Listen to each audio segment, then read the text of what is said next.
Saying our guy Nick, I'm happy for him because he's a happy guy this morning as his Lakers pulled off the impossible, the improbable, pulling off the upset of all upsets this weekend, somehow outlasting the Portland Trailblazers. I mean, we never quite got a prediction from Wilds, but we'll probably get one today. But Nick, I was nervous. Congratulations, buddy.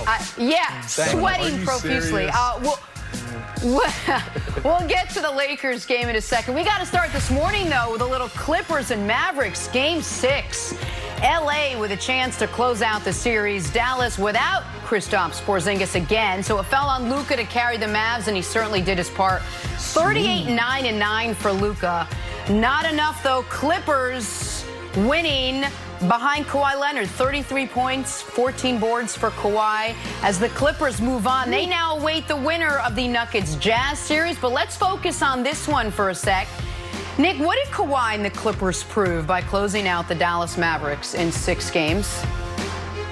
Well, to me, Jenna, those are two very different questions. Kawhi once again confirmed he is year in, year out, one of the best and most consistent playoff performers in the league. He picked up exactly where he left off last postseason in this series. And if it wasn't for what Jamal Murray and Donovan Mitchell and Luka and LeBron have done in the first round, I think more people would be focused with, like, wait, what did Kawhi average?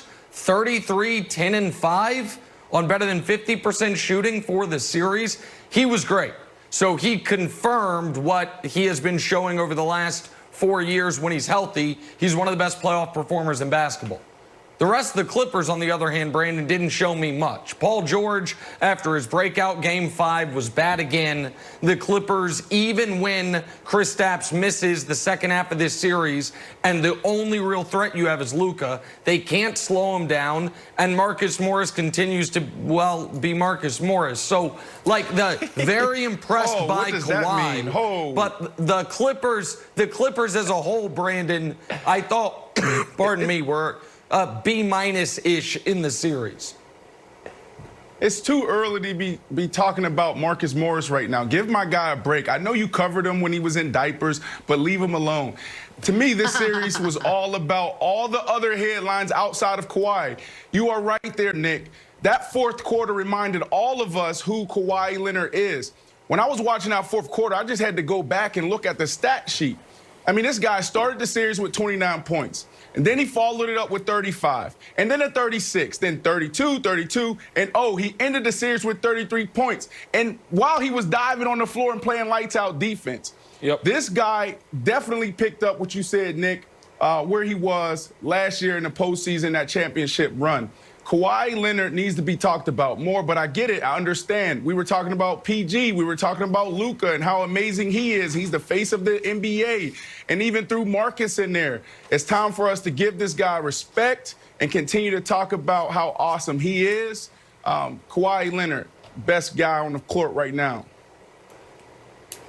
Nick, I'll throw it to you in a second, but I don't know if you like Kawhi Leonard. Like, sometimes we come on this show and you say things like, I don't even know if Kawhi Leonard likes playing basketball. And other times you give him like these like kind of compliments. Like, if we weren't talking about Luka and Donovan and Jamal Murray and LeBron and Damian Lillard, we'd be talking about Kawhi. It's like kind of do you really like Kawhi, or do you not like Kawhi? Are you just talking about Kawhi because you got him at the top of the show? Listen, no, I have a tremendous respect for Kawhi Leonard as a basketball player when he plays. I got 2 issues with Kawhi. One is not his fault, one is his fault.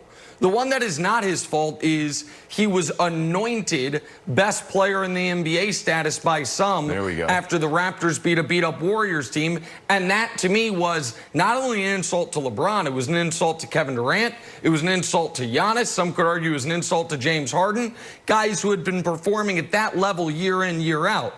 But the real, I guess, agitation that is caused to me by Kawhi over the course of the season is I think the way Kawhi Leonard treats the regular season is dangerous for the health of a league I love, Wilds. I think that if the Clippers, I don't think they will, but if they win the title, then it just further confirms, you know what?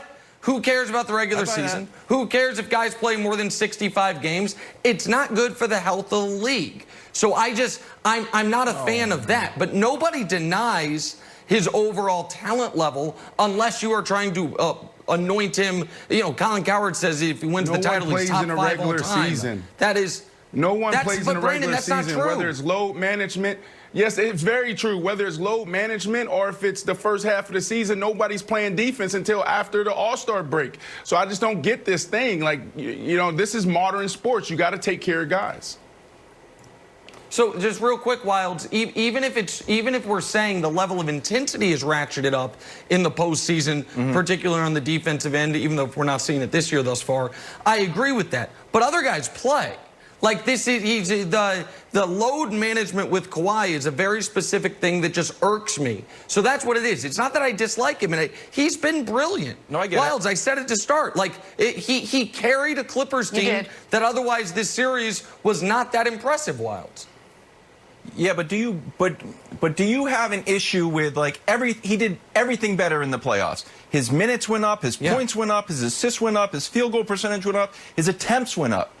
So if you say, hey, he's been great, I have an issue with how he plays in the regular season, but if the reason he's been great is because he's been load managing, it's because he's been saving up, does that make your point null and void, or does that recontextualize your criticism of how he handles the regular season? Preach, Wilds. No, because the idea, but Brandon, here's the thing. The greatest players in basketball, their numbers go up in the postseason. What is it about? Is it about entertaining you, or is it about winning championships? If it was your Lakers, is it about entertaining you throughout the regular season, or is it about winning a championship? To me, it's a false choice. And I hate that listen, I'm not trying to attack Kawhi right now. I said he was outstanding. He's been one of the 5 best players in the playoffs thus far. But to me, it's a false choice because we have all these other guys who play for the 90% of regular season games and still see their numbers go up in the postseason, still get to another level in the postseason. The idea that you have to do it this way, maybe he does because he has a condition with his quad. I don't know. I know they went into the year saying this was the healthiest he had felt his whole career. So it didn't fit with me when he was sitting out games by Halloween. But I want to say again, Jenna, he's been unbelievable. Yeah. He has been unbelievable, No, I know, and you've been the rest of his team was not great. No, and I agree, and you have been saying that. All right, I want to jump back in and talk about the game. One of the headlines coming out of this one.